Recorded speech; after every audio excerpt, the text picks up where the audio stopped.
The Trump administration is weighing its next steps for a nuclear treaty with Russia. President Trump spoke with Vladimir Putin over the weekend. The two discussed an expiring agreement known as New START. That deal will come to an end next year. It was implemented in 2010 and aimed to curb both countries' access to a strategic nuclear arsenal. But as Franco Ordonez reports for NPR, President Trump is now pushing for a loftier replacement to the agreement. That push is sparking some concerns over the current one in place. Franco joins me now from Washington. He's a White House correspondent for NPR. Franco, good to see you. You report that President Trump has not ruled out renewing the current treaty. Can you walk us through what provisions in New START actually include? So what New START does, and as you pointed out, it's a Cold War treaty to kind of limit the number of nuclear warheads. But it's some very specific nuclear warheads.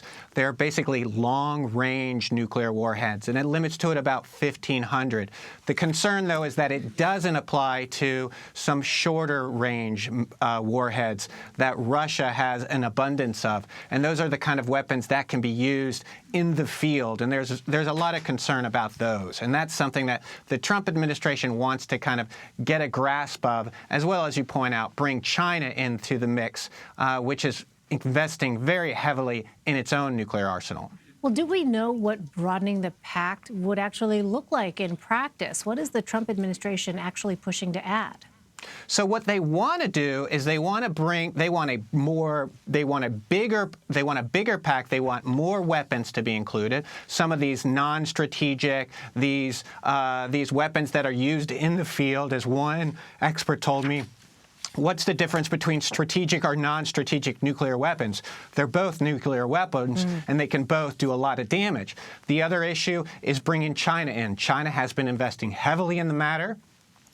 Not only that, in the past year, it's done more missile strikes or more missile tests, than any other country in the world.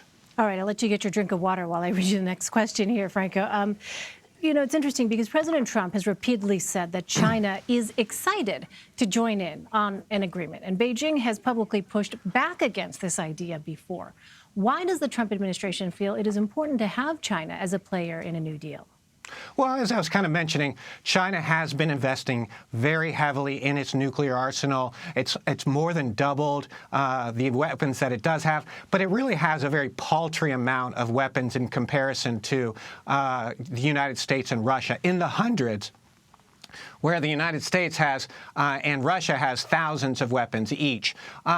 But China has also been doing a lot of missile testing that the United States is concerned about. Also, President Xi has talked about wanting China to be a first-tier country in this realm, which would be on the par of the United States and Russia. So that's an issue that is a big concern of the United States. Another matter is some experts, such as Tim Morrison, who was previously the lead on this issue at the White House, says you want to bring in China now and not when it's already matching Russia and China.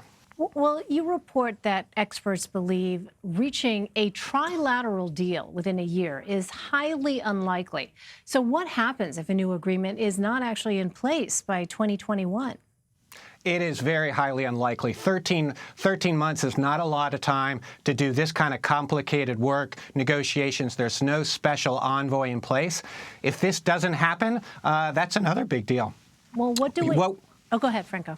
Well, I was just going to say, we would have the first time in decades the two greatest nuclear powers without legally binding limits. It could potentially, according to the experts that I've spoken to, set off a new arms race. And as we know, kind of relations between the U.S. and Russia are already difficult. This could make it even more difficult. So with those incredibly high stakes that you just laid out, Franco, what do we know about who actually has the president's ear when it comes to foreign policy regarding Russia? Well, I mean, we do know that I mentioned Tim Morrison earlier. Yeah. He left in October. The new person is Andrew Peek. He's kind of replaced him, but he was an expert on Iraq and Iran. He was at the State Department previously. Robert O'Brien, he's the new National Security Advisor at the National Security Council. He has discussed Russia, talked about bringing in Russian officials to meet with the president.